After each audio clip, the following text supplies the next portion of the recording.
and welcome to the National Building Museum. I'm Esther White, Vice President of External Affairs and Development at the museum, and I'm honored that we can play a small role today in the announcement of Mayor Bowser's important new community initiative to prevent gun violence. Nearly 40,000 Americans are killed by gun violence every year. To commemorate this staggering crisis, honor the lives of those taken, and raise awareness to help end the gun violence epidemic, the Gun Violence Memorial Project had its Washington, D.C. debut on April 9, 2021 at the museum. This memorial was conceived by Mass Design Group and conceptual artist and artistic director of Sonia and Company, Hank Willis Thomas, and developed in partnership with the gun violence prevention organizations Purpose Over Pain and Everytown for Gun Safety Support Fund. The Gun Violence Memorial Project comprises 4 houses, each built of 700 glass bricks, a reference to the number of people in the U.S. killed by guns every week. Over time, the bricks will continue to be filled with remembrance objects donated by immediate family members of loved ones taken by gun violence. The houses currently hold hundreds of objects, including photographs, baby shoes, graduation tassels, jewelry, a jump rope, and a prayer book that reveal the personal narratives of each victim. The exhibition is located on the museum's ground floor and is free for all to experience. The National Building Museum knows design has the power to impact people's lives and provide physical and emotional healing. By using a familiar architectural structure of a house, the Gun Violence Memorial Project provides a space of remembrance and healing. By hosting this announcement today, it is our hope that this museum and this important exhibition lend additional gravity to the critical issue of gun violence prevention. It is now my honor to introduce Joanna Harley, founder of Guns Down Friday.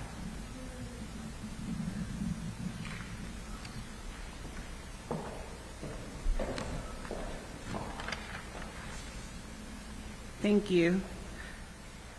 Good afternoon. My name is Ms. Hardy. I'm a U.S. vet and the founder of Guns Down Friday. I am also a recipient of the Building Blocks Grant. Back in 2018, 534 people were shot in the streets of D.C. 160 of those people died. 21 were teens and children.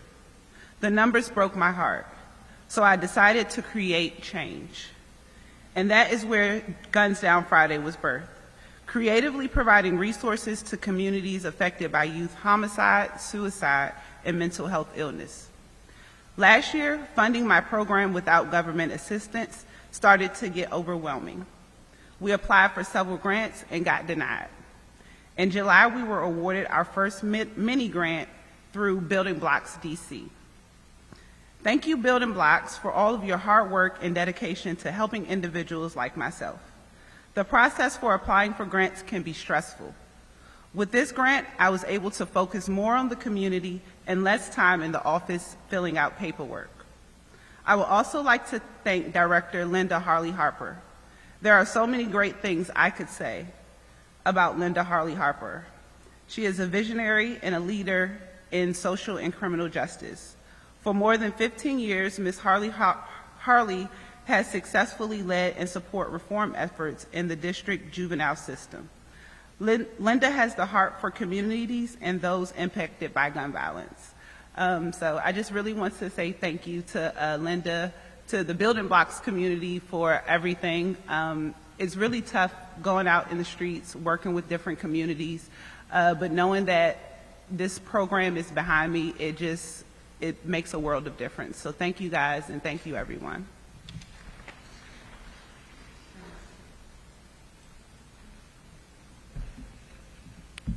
Thank you to Joanna Hardy. She's the true hero. Being a vet and being a grant recipient who's out here doing the work in our communities every day certainly defines her as a hero. Today, February 1st, 2022, marks the beginning of the 4th annual National Gun Violence Survivors Week. We are standing in the beautiful historic National Building Museum at the powerful Gun Violence Memorial Project that is made up of over 2,800 bricks.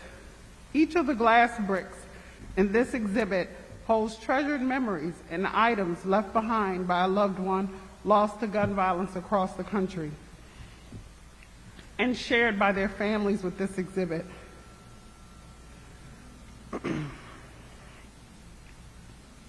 Mayor Bowser, City Administrator Donahue, and the Office of Gun Violence Prevention joins Moms Demand Action in Everytown in honoring the victims of gun violence, locally and across the nation. During the week, we will magnify our vision and continue to take stock of the terrible human toll of America's gun violence crisis and recommit ourselves to supporting survivors with action. It would be unthinkable for me to fail to acknowledge that today also marks the first day of Black History Month, an annual celebration of achievements by African Americans and a time for recognizing their central role in U.S. history. But we also know that Black Americans are disproportionately impacted by gun violence. They experience 10 times the gun homicides, 18 times the gun assault injuries, and nearly 3 times the fatal police shootings of white Americans. Excuse me, this is really hard for me. This week in February marks the approximate time that gun deaths in the United States surpassed the number of gun deaths experienced by peer countries in an entire calendar year. Tragically and unacceptably, America's gun death rate is 13 times greater than that of our peer countries, and approximately 200 people survive gunshot wounds every day in the United States.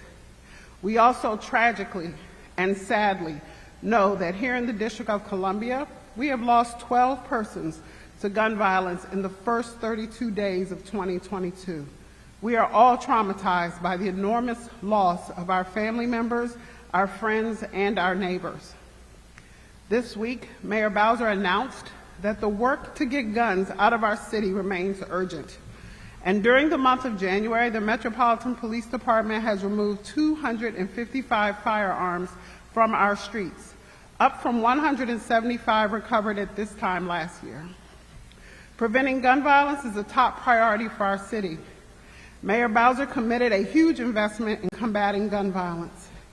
New programs, supports, and opportunities have been launched and are planned to reach those residents that we know need them the most.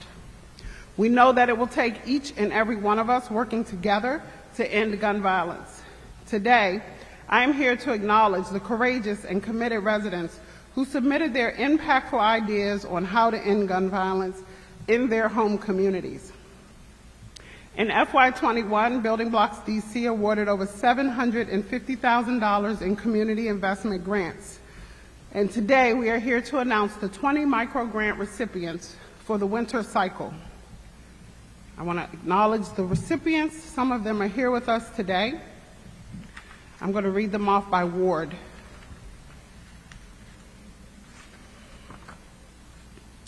Eli McCarthy from Community Safety Unit Civic Plaza for Ward 1. Robert King Jr., Carriers, the Exit Plan for Ward 5. Diana Weston, the Girl Power Project from Ward 5. Clarence Allen, Self-Destruction Music Project, Ward 5. Jarrell Brown, Guns Down 2022, Boxing Violence Interruption Programming, Ward 5. Tamika Manley, Youth Speak, Good Begins with Self-Love, Ward 6, 7, and 8. Sean Carter, Kingdom Kennel, Ward 7. Natalie Green, Clean Corners, Ward 7. Stephanie Chambers, Community Day, Let's Put an End to Gun Violence, Ward 7. Kevin McGill, Ridge Road, Titan Pro Football Hall of Fame Road Trip, Ward 7 and 8. Katie Schneeman, DCU Theater Ensemble, Ward 8. Frankie Armstrong, Doubleday, Ward 8. Shelley Sidney, ERCPCP Community Wellness, Ward 8. Kevin Fields, Picking Up the Pieces, Coping Through Loss, Ward 8. Asaya Timoney, Rock Now, Ward 8. Egypt Mims, Soul Surgery, Ward 8. Autumn Page, Community Cleanup and Beautification Project, Ward 8. Dominique Scruggs, Yes Foundations, Our Youth Takes Lead Against Gun Violence Leaders of Tomorrow, Ward 8. Thandor Miller, Transformative Building Blocks for Transforming Youth Life, all wards. And Raheem Jenkins, Hush Campaign, covering all of the wards. I want to offer congratulations to our micro grant winners.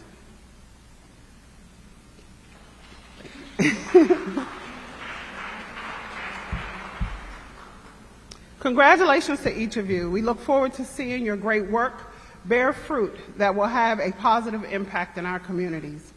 I also want to share that the release of the building blocks request for applications for nonprofit organizations will be released on February 7th, 2022. We are encouraging collaboration and partnership. Up to 5 awards will be available, up to $150,000, and the number of awards funded is determined by the approved proposal and the budget determined for this specific RFA. 2 awards will be made for collaborative applications that have an organizational partnership, and there will be 3 awards to single applicants for individual organizations. There is no one organization that can solve gun violence alone. There is no one proposal, but we know that together the impact is greater. We look forward to your creative and responsive submissions. In closure, I am pleased to share that Mayor Bowser has demonstrated her long-term commitment to gun violence prevention by launching a permanent Office of Gun Violence Prevention with 100% dedicated staff within the Office of the City Administrator. The launch of this office is a demonstration in the Mayor's commitment to placing responsibility for gun violence reduction efforts at the very top levels of the city's government. The Office of Gun Violence Prevention will continue the work of coordinating our city services, partnering with our sister agencies and community stakeholders to increase the power of our collective, to quell violence and to save lives. Thank you very much. I want to take a moment just to thank the Building Museum, Everytown, and Moms Demand Action for their support of this event today. This was a labor of love, and I really do appreciate everyone who came out today and all of the support that we've received in this effort. The Building Blocks team and the Office of Gun Violence Prevention team will be taking a tour of the exhibit, and Moms Demand Action has generously offered to help to guide us through the tour. So I want to thank everyone for coming out today, and I look forward to seeing the exhibit. I'm open for questions. I can ask a question? Not yet. No. I want to bring to the microphone before you go, Sam. I want to bring to the microphone Keenan James from Everytown. Thank you, Mr. James.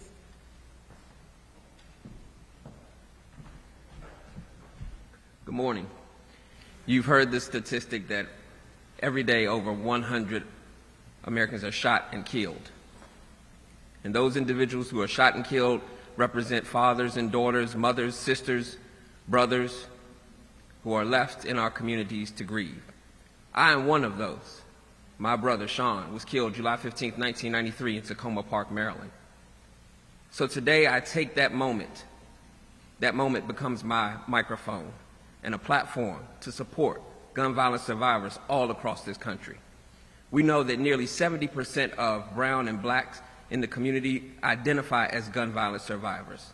Whether it's on our streets or in our schools, we must prevent gun violence. We must take the necessary steps to support our community members who live with the daily trauma and the grief and the agony of having lost a loved one to gun violence.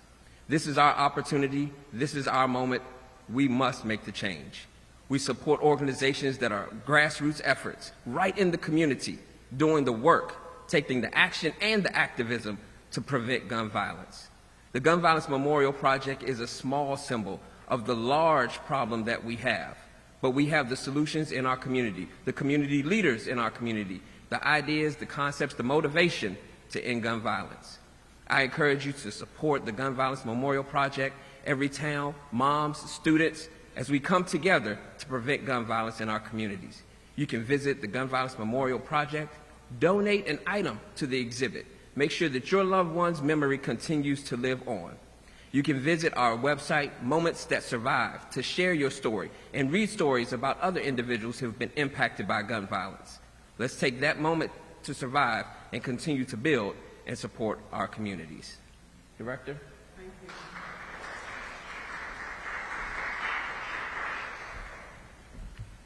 So with that, I will thank you very much. Sure, please join me. I'm not up on it, but were you the one that started this week, or? Every town organized this a couple of years ago. This will be our 4th year of organizing the National Gun Violence Survivors Week, where we're elevating the voices of those who have been impacted directly by gun violence, especially during Black History Month as well, elevating the stories of those leaders in the community who are doing the work to prevent gun violence. And so the purpose is what? To get The purpose is to share the story, to bring the attention. A lot of times there's a lot of social stigma behind some of those things where we don't always share our stories. When we think about gun violence, we think about homicide, but we also have to elevate those stories of suicide, those unsolved crimes that go on in our communities. My brother was killed 28 years ago, and we still don't have an answer. And those are some of the things that we're elevating in National Gun Violence Survivors Week, those voices, those stories, and the importance of making our community safer. And the idea, I guess, is so people won't be forgotten. We don't want anyone forgotten. We want to make sure that not the individuals or the issue that has been impacting our communities for decades. Okay, thank you. Ms. Harley Harper, I have a question for you as well. I don't know. We're focused a lot on violence these days here in the city, and I guess that's why you have a job, right? Because it's been going on for so long, right? But how do you measure effectiveness? Obviously, you're giving out 20 grants today. How do you measure effectiveness of this stuff? Why do you think this is the way to go? Yeah, it's a great question. I think it's one of the ways to go, right? I think that we know that those who live in the communities know what their communities need best. It's not for the government to come in and tell them what they need and how to fight gun violence in their own communities. Communities know what they need and know what will make a difference in their communities. They know what the weaknesses are, what the challenges are, and they know how to address it. These grants are a reflection of that. These grants are a part of the solution. Empowering our residents to make a difference in their home communities is a really powerful thing. And Ms. Hardy was able to speak to the value of having some financial support behind something that she was doing that was working, but she was coming out of her pocket to pay for it. So the government has partnered with her essentially to help her to continue her good efforts.